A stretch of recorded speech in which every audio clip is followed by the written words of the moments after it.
এমন কিছু শব্দ দিতে পারো যাতে কোনো শব্দ নেই, স্তব্ধ আমি শব্দে শব্দে ক্লান্ত।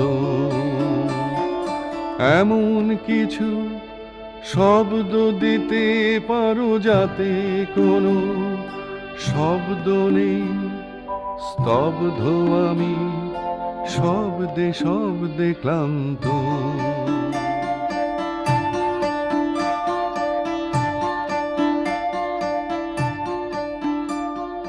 শিশির ঝরার শব্দ,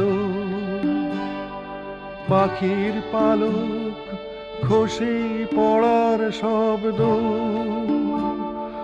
কুড়ি থেকে ফুলের ফোটার শব্দ।